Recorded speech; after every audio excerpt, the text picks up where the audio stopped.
Hello students, this is Exam 5 review. You have made it to the end and we're going to take Exam 5 on April 28th. You have 2 hours to take this exam because there is quite a few forms to upload this time.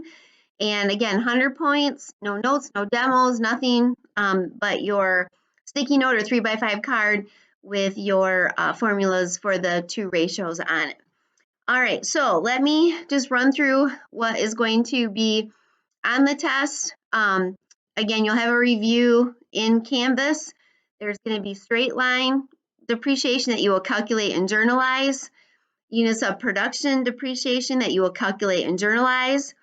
You will calculate the acquisition cost of a lump sum or bundle purchase and then journalize that. You will calculate depletion expense for an asset. You will journalize the entry to amortize a patent. You will journalize salary expense for employees. You'll journalize the employer payroll tax. You will record warranty expense and the cost of warranty work. And then you have your computing depreciation for a machine under the straight line and the units of production depreciation methods. And then the two ratios times interest earned and the other one is the asset turnover. All right, so let's start with calculating the straight line depreciation. So remember that straight line depreciation is the same every year, every year, every year. It's not going to change. So you take the cost minus the salvage value divided by the useful life, and that will give you 1 year's depreciation.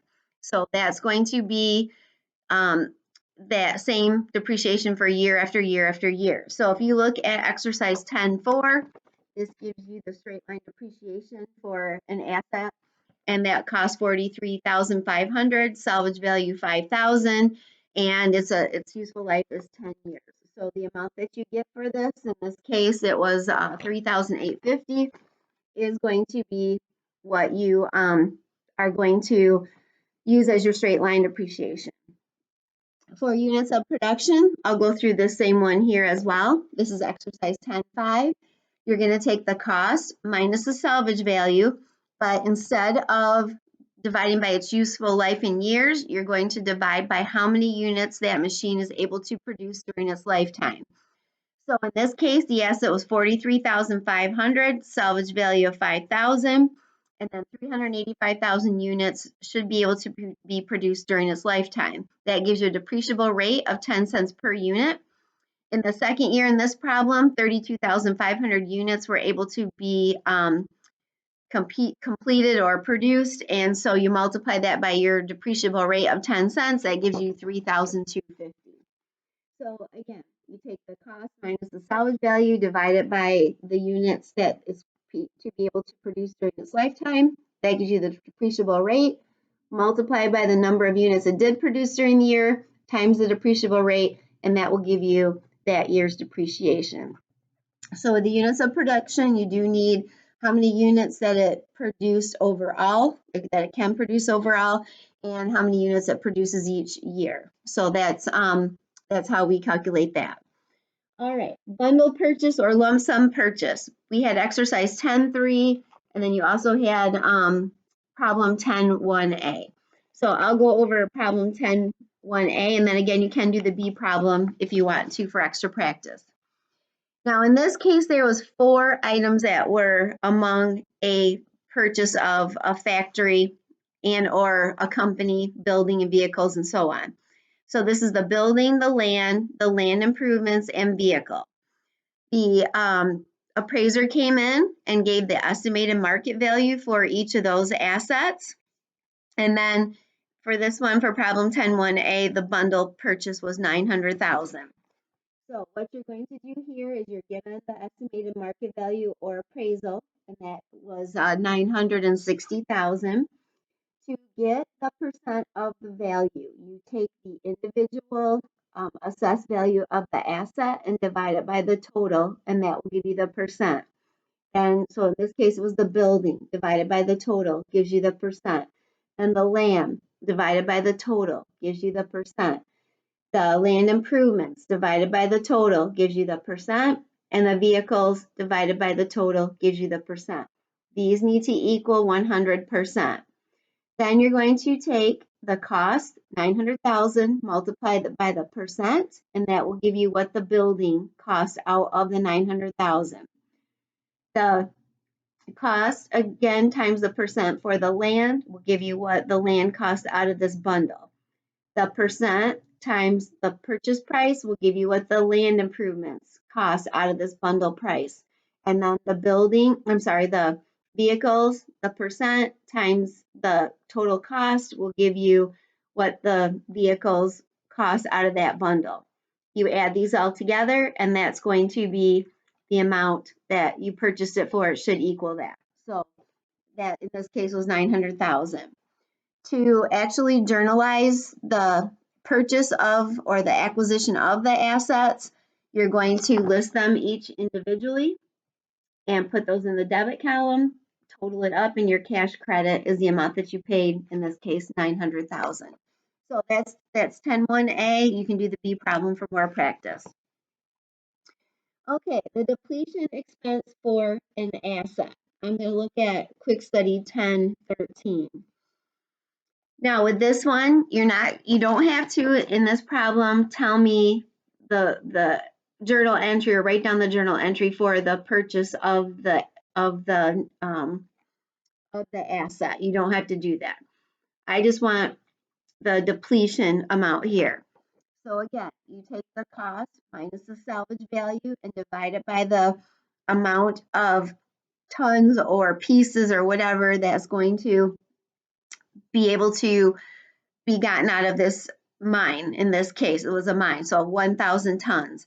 And that's your depreciable or depletion rate of $1.60 per ton. This mine was able to produce 180,000 tons, or was able to dig out for the year at $1.60, so it's 288,000. So again, the cost minus the salvage value divided by the tons that are expected to come out of the mine, that gives you your depletion rate. And here you were able to get out 180,000 tons times the depletion rate of $1.60, and that gives you 288,000. You'll use depletion expense and accumulated depletion. So remember, natural assets can't be replenished. Yes, we can grow more timber, more trees, but it takes a really long time. So depletion is what we use for that one. Okay, a pen.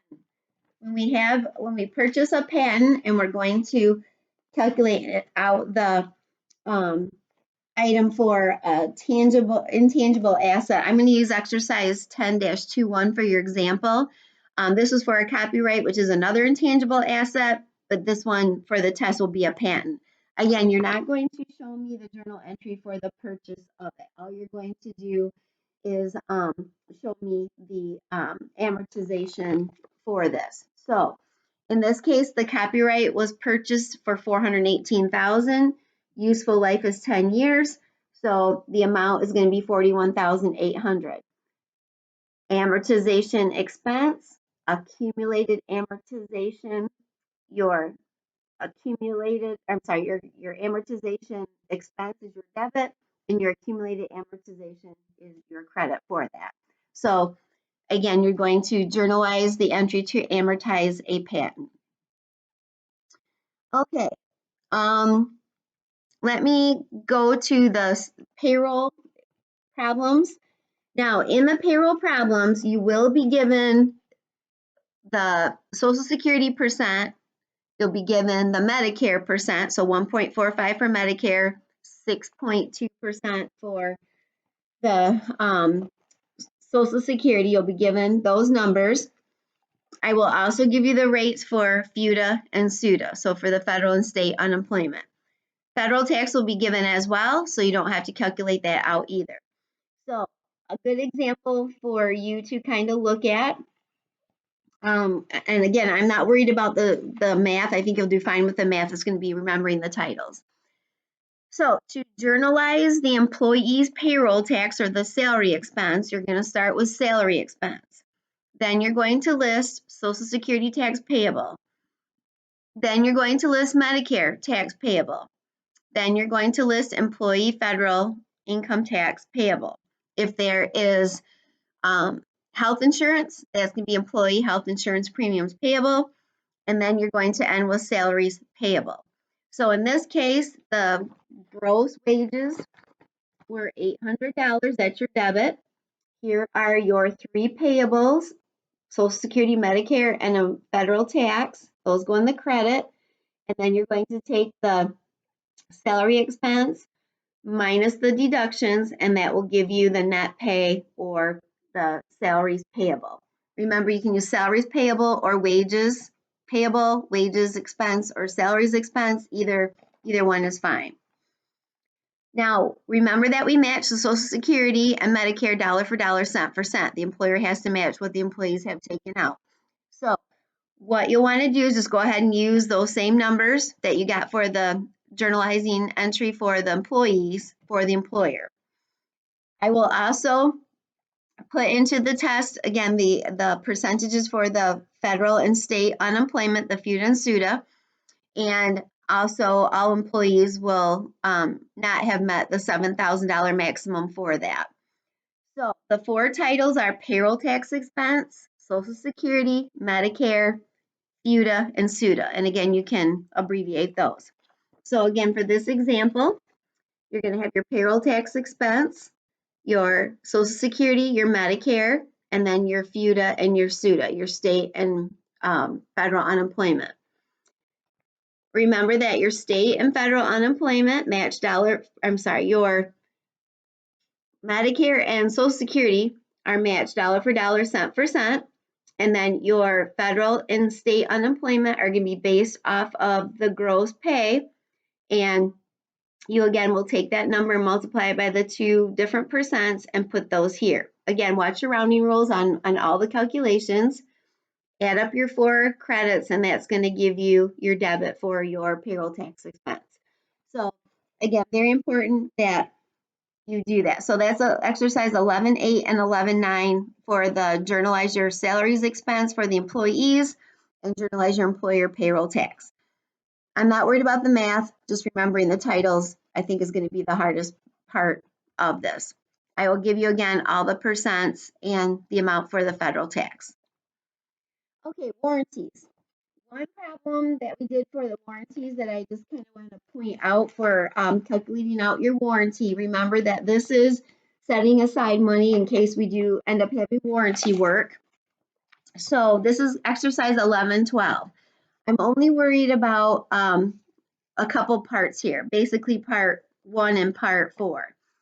So first I'm going to give you the amount of the sale of the merchandise or the product, and then you'll multiply by the percent that they think will become warranty work. For exercise 11.12, it was $6,000. They think that 4% will become warranty work, or $240. Then so that was the part 1 up here. Then if you go down to part 4, on the third entry here, you will journalize warranty expense and estimated warranty liability for that amount. In this case, it was $240, okay? Then you're going to journalize when they have to fix the item. So you're going to use your estimated warranty liability, the money that you set aside. We took parts out of our warehouse or our parts room to fix the item. So your debit will be to the liability and your credit will be to the inventory. And this is just for the amount that it took to fix that item. So again, think of it as a copier. We had to fix the copier. We took the parts out of our parts room to fix the copier, and then we took the money that we had already set aside out of our estimated warranty liability and used that money. Okay, so again, for exercise 11.12, know how to calculate out the warranty expense, then you'll journalize it, and then if you do have something that needed to be fixed here, then you know how to write up that journal entry. Okay. I'm going to save the two ratios for the end. The last one is problem 10.2a. I'm going to look at problem 10.2a. Now, what you had to do with problem 10.2a is that you had to go through and you had to first figure out the depreciable cost of an item, and then you had to complete the straight line and the units of production for that. Remember, we're not doing double declining balance. So for problem 10-2A, the cost of the machine was $257,500. The estimated salvage value was $20,000. So the depreciable cost was $237,500. For the straight line depreciation, you're going to take the depreciable cost minus the salvage value. You're going to take the depreciable cost and you're going to divide it by its useful life, because we already took out the salvage value, of 4 years, and that gives you $59,375. That is the straight line depreciation for year 1, 2, 3, and 4. So I'll put that right up here. Year 1, 2, 3, and 4, depreciable cost divided by the useful life of 4 years. So each year it's listed here. When you total it up, it has to equal your depreciable cost, okay? So that was $237,500. Now, units of production. You will be given the units that that machine was able to produce during each individual year. So you'll take the depreciable cost and divide that by the number of units that that machine is able to produce during its lifetime, which in this case was 475,000 units. So depreciable cost, $237,500 divided by 475,000 units gives you 50 cents per unit. All right, so year 1, 2, 3, and 4, you got the number of units that that machine was able to produce. You're going to multiply that by the depletion or depreciable rate of 50 cents, and that's going to give you the amount of depreciation for each year. Now, for this problem, year 4 was $7,600 for the depreciation. Year 1 was $110,000, year 2 was $62,300, year 3 was $60,900. But year 4, $7,600 in depreciation. That, if you add the 4 numbers together, is going to take you over the depreciable cost, and we cannot do that. So you can only use the difference to get you to the $237,500, which is going to be $4,300. So again, year 1 is $110,000, year 2 is $62,300, year 3 is $60,900, and then year 4 is really $7,600. But if we add all these together, it takes us over our depreciable cost, and we can't have that. That's against our depreciation rules. So you can only use $4,300 for year 4, and then when you add them together, then you get the depreciable cost of $237,500. So study this problem.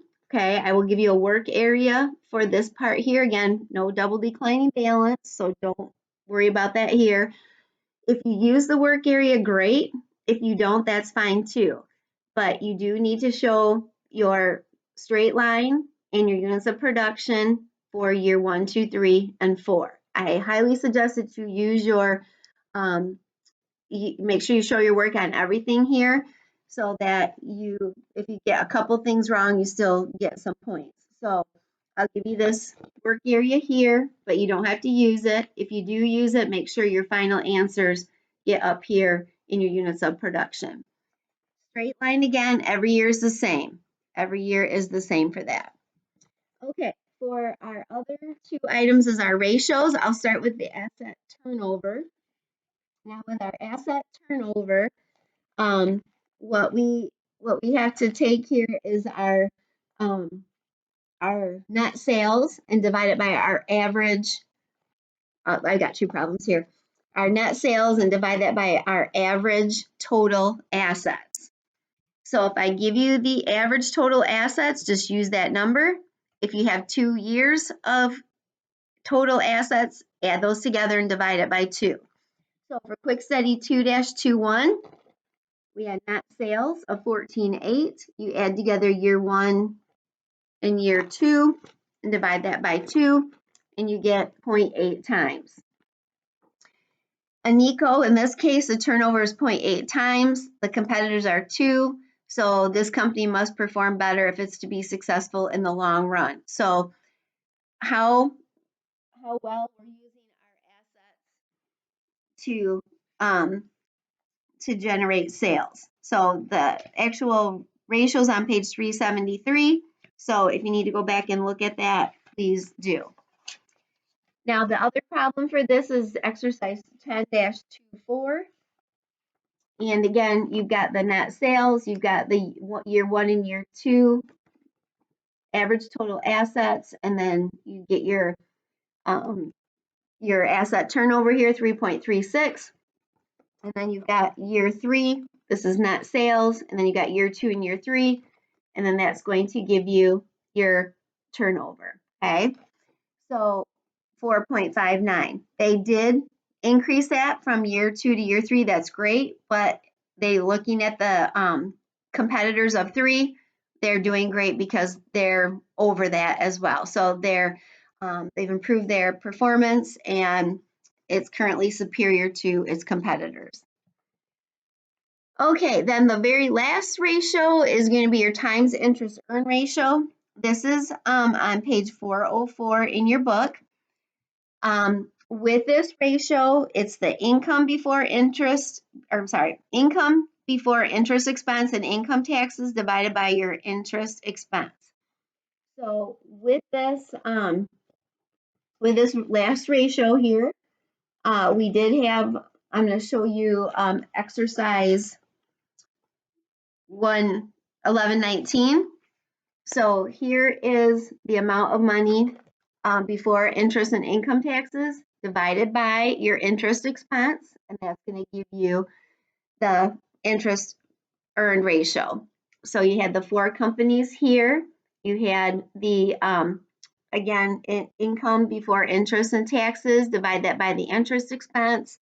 And for A, 4.5, B, 11, C, 15, and D, 27. Company that did the best is company D, because they're at 27. So that means they're able to cover their debt 27 times. So that's great, very strong. All of them are strong. I mean, they all can cover their debt several times, so that's good. You want it to at least be 1. And I don't remember if I pulled one more out here. Just let me look here quick.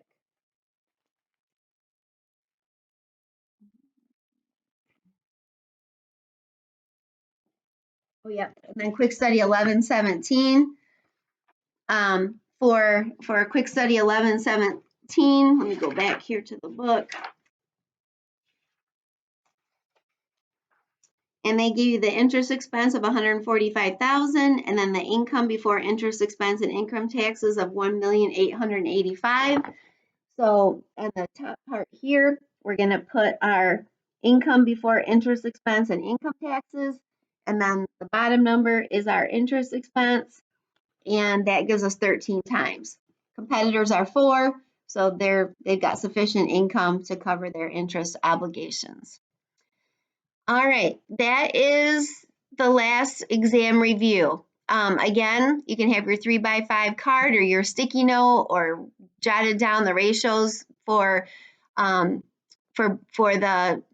times interest earned and the asset turnover. Make sure that you show your work on everything. This test is a little bit longer, so that's why you get 2 hours this time. Make sure you watch your time as you need that for uploading documents. And then again, I'll get these graded and get them posted to Canvas. It's been my pleasure to have all of you this semester, and I do wish you the best in all of your future classes. Or if you're done taking classes, congratulations, and I wish you the best in your future endeavors. Take care. Ask me questions if you need to before we take the last exam on April 28th, and I will hear from you soon.